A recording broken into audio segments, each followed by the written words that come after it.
네, 오늘의 첫 번째 키워드는 4억 원입니다. 4억 원이요? 예, 정확히는 4억 원 하락이라고 표현하는 게 맞을 것 같아요. 무슨 얘기죠? 4억 원의 정도의 집값이 지금 떨어졌다라는 건데요. 4억 원이네요. 네, 이것은 이제 홍남기 경제부총리가 실은 굉장히 좀 이례적으로 이따 설명을 하겠지만 예. 아파트들을 언급하면서 최근 서울 아파트에 급매물이 나온다라는 이제 이야기에서 출발을 하거든요. 예. 관련 영상을 먼저 한번 보고 우리가 가보도록 할까요? 아니면- 그러시죠. 네. 그게 좋겠습니다.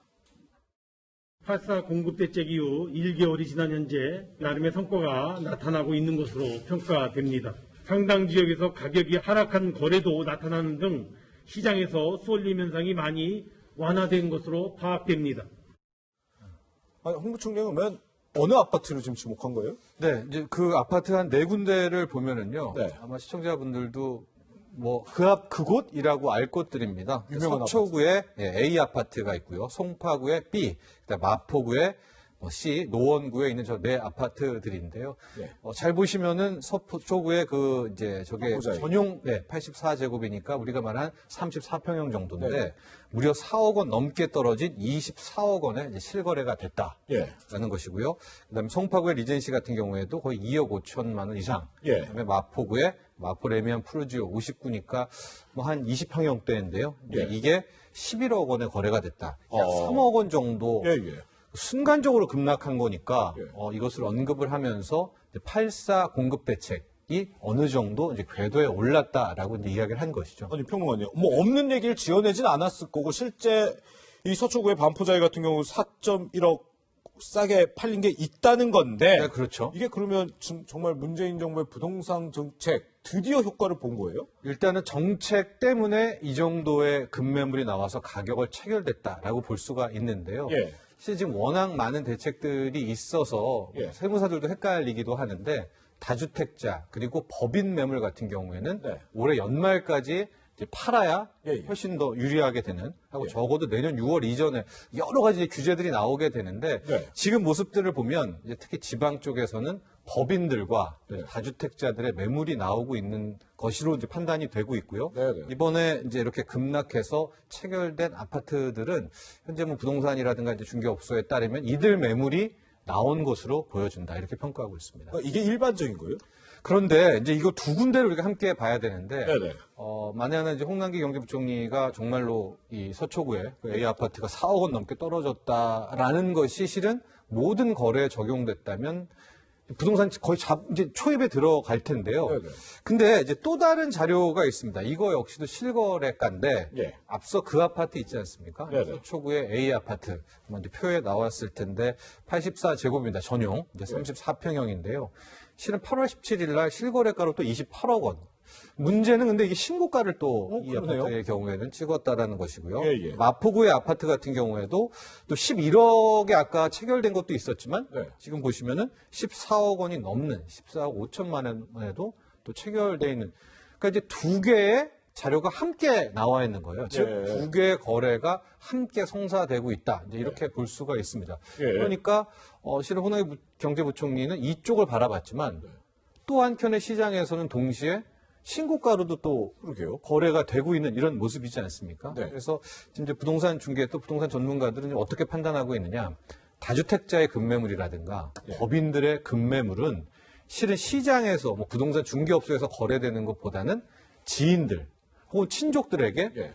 되게 급해서 그러니까 이제 뭐 이런 식으로 좀 아름아름 예. 거래가 되고 있지 않는가. 예. 또 실제 이번에 홍남기 경제부총리가 언급한 그런 매물들도 아마 부동산 업소 사장님들은 몰라봤던 매물 같아요. 예. 친족 간의 거래인 것으로 그렇군요. 파악이 되고 있고 실제적으로는 이렇게 또 하나 높게도 예. 같이 체결되고 있는 모습이다라고 보시면 될 것 같아요. 그렇다면 홍남기 경제부총리가 뭐 나쁜 의도를 갖고 한 얘기는 아니겠지만 네. 정책 홍보를 위해서 딱 입맛에 맞는 통계만 딱 선택해서 얘기를 했다 이렇게 시작하면 너무 좀 과한 지적인가요? 네, 이거야 뭐 홍남기 경제부총리 우리가 이거 뜻을 모르니까 그러나 아마 이제 여러 통계가 있었다면 예. 이것은 또 이게 뭐 누구만 알 수 있는 통계가 아니라 맘만 먹으면 국토부에서 다 확인을 할 수 있는 실거래 그렇죠. 가거든요. 예. 그렇다면은 두 가지 측면을 다 이야기를 하고 예. 이렇게 한켠에서는 이렇게 높은 가격에도 체결되지만 예, 예. 다른 한켠에서는 이렇게 다주택자 법인 매물의 급매도 나오고 있다. 네. 따라서 실수요자들은 이것을 다 두 측면을 보고 판단하시라. 좀 이렇게 말했으면 그러게요. 예, 이런 오해가 없겠죠. 예, 예. 그런다 그 앞부분 이제 이 급매물에 체결된 것만 이야기를 했던 부분 때문에 예. 그런 이제 송혜과 같은 좀 오해가 있는 것 같은데 현재 시장은 공존하고 있고 네. 실수요자분들도 이 모습을 예. 잘 보셔야 됩니다. 그리고 판단하시기를 바랍니다.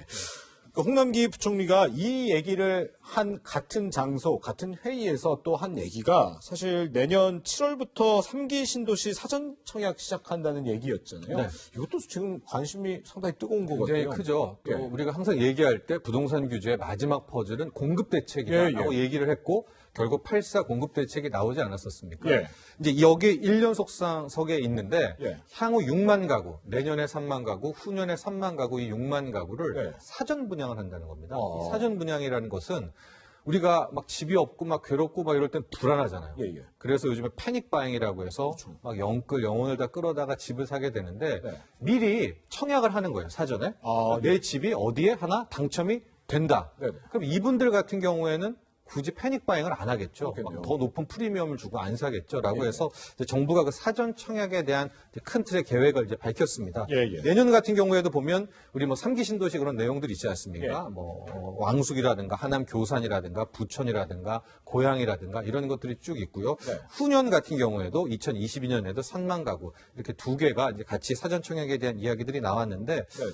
다만 이제 이때도 가장 좀 관심이 높았던 세 곳들 예. 용산의 캠프킴 예. 또 과천 그리고 가장 많이 언급이 됐던 이제 태릉 CC 물량 거기 이제 예. 만 가구 정도가 되는 거거든요. 근데 여기에 대한 것들은 실은 계획에 언급이 안 됐습니다. 아, 그래요? 여기에 대해서 당국은 실은 그 정도의 큰 규모와 관심이 많기 때문에 교통 문제를 먼저 해결하고 아. 더 정교하게 완성이 되면 예. 사전 청약에 대한 것들을 곧 발표하겠다 이렇게 입장을 전했습니다. 그렇군요.